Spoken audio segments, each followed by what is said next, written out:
રાધે રાધે। તો હાલો આજે આપણે મોહનથાળ બનાવશું। તો બેસન લઈ લીધો છે।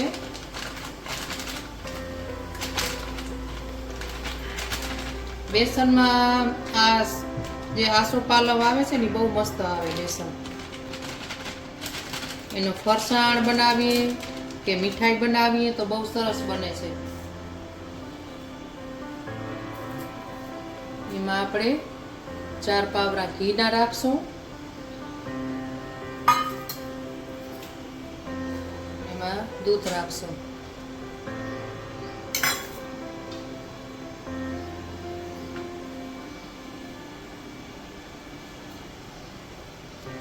ઘી ને દૂધ રાખ્યા પછી એને સરસ રીતે 2 હાથથી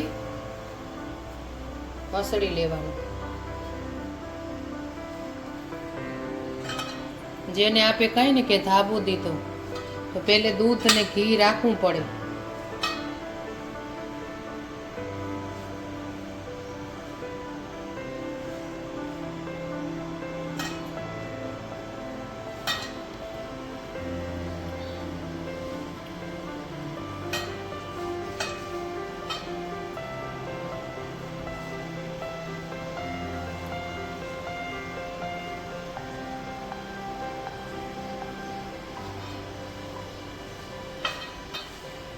હાલો આપણે આ મસળી લીધો છે।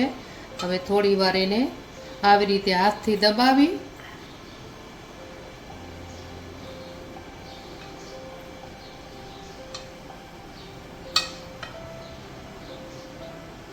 ને આ ધાબુ દઈને રાખી દેવાનો છે। હાલો ત્યાં સુધી આપણે માવાને ક્રશ કરી લેશું।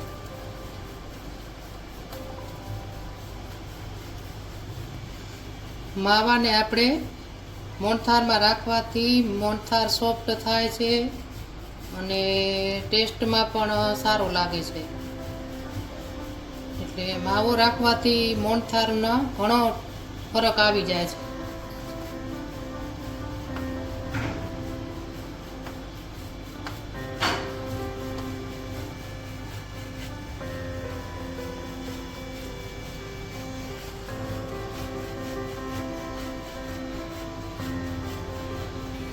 તો જુઓ તમે માવો ક્રશ કરી લીધો છે આપણે।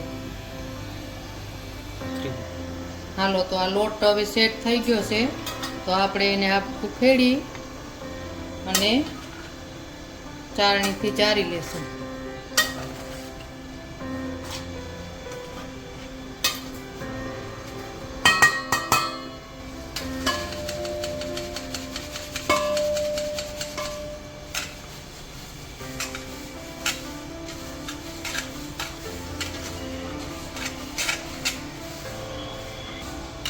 ચાળણીથી સારી રીતે ચારી લેવાનો જેથી કરીને ઉપર જે મોટા મોટા ગંઠા હોય એ રહી જાય।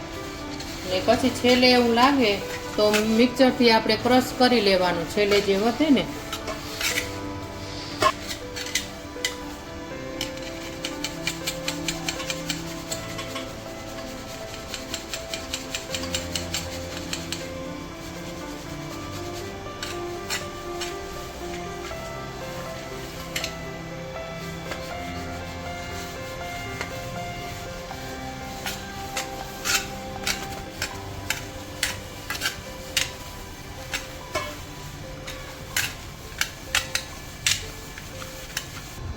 હાલો આ જે છેલ્લું વધ્યું છે એને આપણે મિક્સરમાં ક્રશ કરી દઈશું।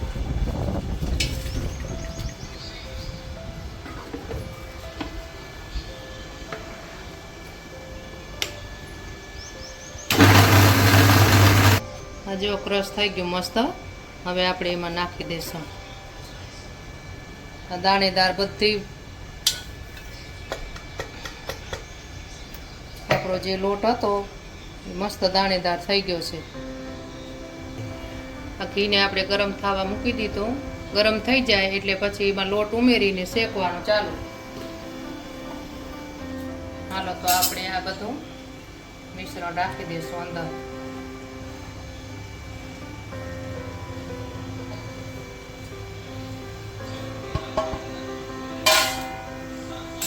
હવે આપણે શેકવાનું.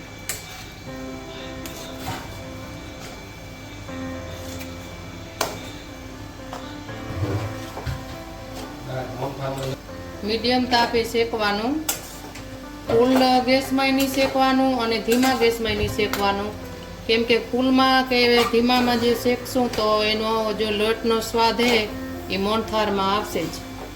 એટલે આપણે મીડિયમ ગેસ ઉપર જ શેકવાનું ઘીમાં બરોબર રીતે.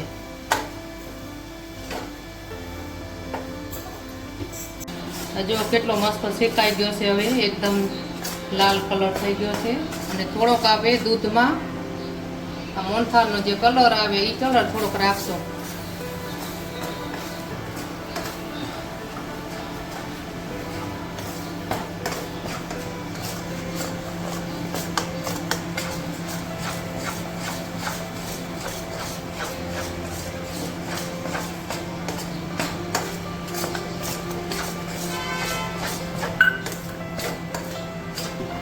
હાલો, જો હવે શેકાઈ ગયું છે.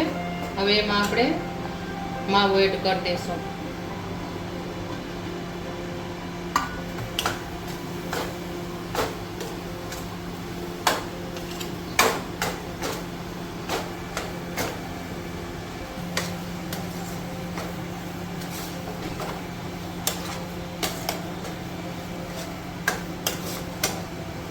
માવો આપણો મિક્સ થઈ ગયો છે. હવે આપણે આને બંધ કરી દેશું અને ચાસણી બનાવશું. હાલો, તો આપણે ચાસણી માટે ખાંડ રાખી દીધી છે. હવે ખાંડ ડૂબે એટલું પાણી રાખશું.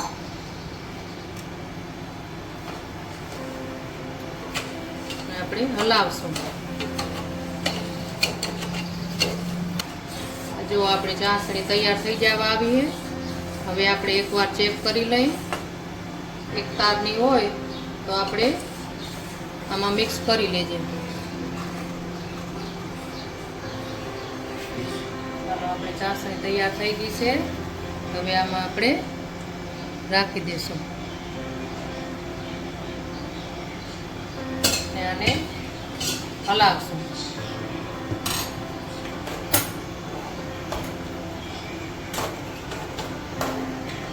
ચાલો, તો આપણે ચોકીમાં ઘી લગાવી દઈશું.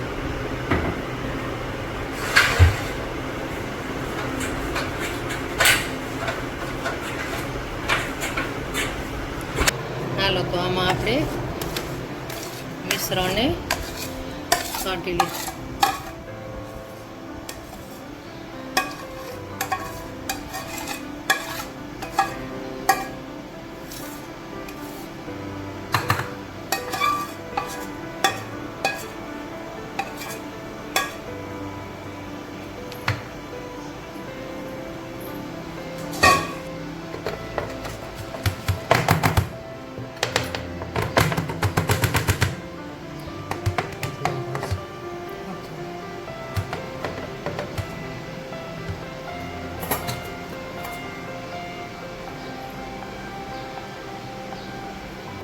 હાલો, આપણે આમાં હવે ખસખસ,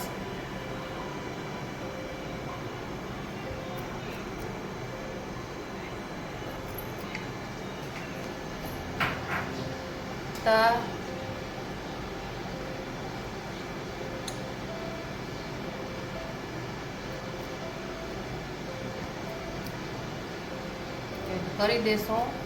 ને હવે આ ઠરે ત્યાં સુધી આપણે 1 કલાક સુધી રહેવા દેવો પડશે, પછી આને કટ થશે. તો ચાલો હવે આપણે કટ કરી લેશું.